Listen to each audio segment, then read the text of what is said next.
Welcome back to Parkside Manor, everybody. We are week 95.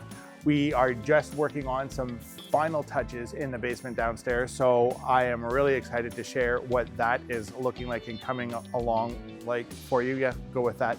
More better English. Anyways, let's stop talking about it from outside and let's jump inside. We are in the back of the house, kind of where nobody can see. This is the backup generator. And this is the condensing unit that will be cooling the home when we need cooling during the summer. This home has radiant in-floor heat, so it'll be heated through a boiler during the wintertime, but during the spring and summer months, even fall sometimes these days, they can cool their home using this sucker right here. This is their backup generator that has also got an automatic transfer switch. If you live someplace where it can storm and where you lose power more than twice or three times a year, and especially if you live someplace where you lose power for days at a time, having a backup generator is a rock solid investment. It offers comfort. It offers the ability to not have your food get unfrozen, thawed, right? So a backup generator can really go a long way to just make life easy. And especially when you have something set up where it's on an automatic transfer switch. So, I mean, you're looking at somewhere between $7,000 and $12,000 to have something like this installed, like soup to nuts. But Darren's pointing it's at more than that. But not typically like for the supply and install of this, between 7 and 12 grand is not that unusual. Just depends on the size and how many circuits you want to have on the sub panel and that sort of thing. But anyways, I definitely think having a backup generator is a really, really good investment if you live someplace where you want to keep power all year round. So Kyle was asking, how does an automatic transfer switch work? So this is how it works. There's a set of wires that go into the control panel, and they're looking for voltage coming from the main electrical panel, which is over here, right? This sucker is all of the circuits that are on the backup generator. And we have quite the backup generator at this project, which I think is 24 kilowatt hours. So it can provide a lot of electricity. What happens is this device here senses a voltage drop from the generator. And the reason why this keeps working when the power goes out at the house is because there's a battery at the generator that also adds a little bit of juice to this, all right? When it senses that voltage drop, it's a very loud process, but it hammers this thing down up here and it changes the source of the electricity from the main panel here to the generator outside. And so usually the generator runs for about a minute before this transfer actually happens to warm the generator up and get it ready to take a load, right? Now, once it's ready to take a load, this transfer switch hammers it over to the generator, and now the house comes back to life. What happens when the power comes back onto the house? Well, again, the same device senses things in the other way, and when it senses that there's power come to the house, it waits a few seconds, and then it transfers the power back to quote unquote shore power, if you will, and then it runs the generator for another minute or two to let the generator just kind of cool down on its own, and then the generator shuts off. And I don't know that it's controlled from here, but backup generators, they run a test cycle once a week to make sure that everything is working and it's operational. That's how they work. It's pretty cool to have. And I mean, they're not free by any stretch of the imagination, but I mean, how many fridges full of meat do you have to lose and have go raw before it's paid for itself? And the inconvenience too, right? Like, it's pretty cool to come home on a stormy night and your garage door still works, your lights are still on in your kitchen and like main hallways and that sort of thing.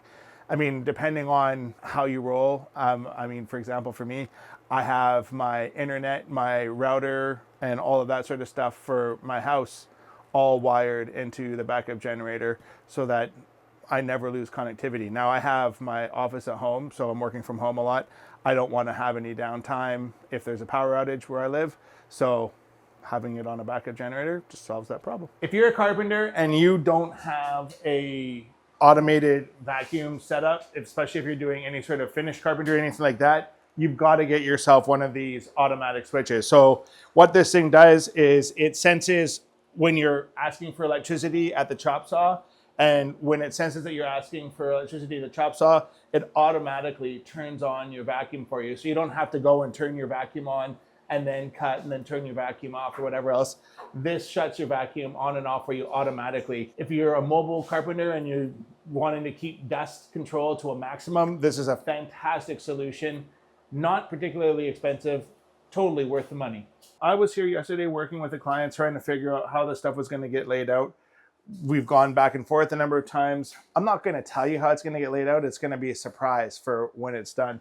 But this is going to be one of the benches up here. These are going to come down the front of the bench and then go back along the bottom as well, because there's actually another bench down here which just hasn't been built yet. There's going to be another wood panel vertically going up across the back here to kind of just add a little bit of a je ne sais quoi. And then there'll be an LED strip light behind there shining up at the back. Like, it is going to look insanely cool. Very, very excited to show you guys the reveal of this sauna. Now, let's go over to the steam room. So we are in the steam room. There's lots of places to hang your towels in here. I mean, this is all permanent. No, it's not permanent. But this is a Decton ceiling, and this is what you have to do in order to stick tile to the ceiling. You've got to use some sort of support to hold the product in place until the thin set dries, and then these things can be removed. But this is all, I think there's 2 pieces of Decton on the ceiling here, which provide the slope and the finish for the ceiling, because again, it's a steam room. All walls, all surfaces have to be tiled in the steam shower. And you usually want to have at least 2% of slope on your ceiling so that the water drips towards one end or the other. Because if you have your ceiling flat, you'll have droplets forming on your ceiling, and they'll drop on you as you're sitting in here, and it's not the end of the world. It's just uncomfortable because it's cold, right? As opposed to being in the nice hot steam room. So that is pretty cool. This is coming along. Just need to get this freaking Decton finished in here. It's been, I don't know. It's a cool product in that, like, it has massive coverage and you don't have to have as many grout lines.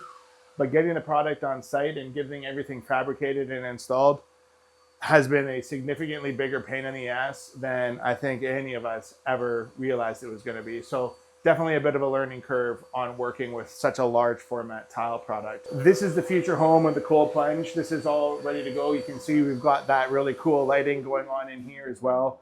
So this is going to be an amazing space for this family to come do their cold plunge, sauna, cold plunge, steam shower, whatever they want. And then of course we'll have the gym that is just behind Kyle over there, which is where Liam was cutting the material for the bench. But it's looking really good. We just got to get her to the finish line now. That's a wrap on today, everybody. Listen, if you have a home that you have been dreaming about renovating, we would love to be your partners in success. Please give us a shout, find us on the web, and reach out that way. Either way works for us. We'd love to work with you and learn more about how we can be your partners in success.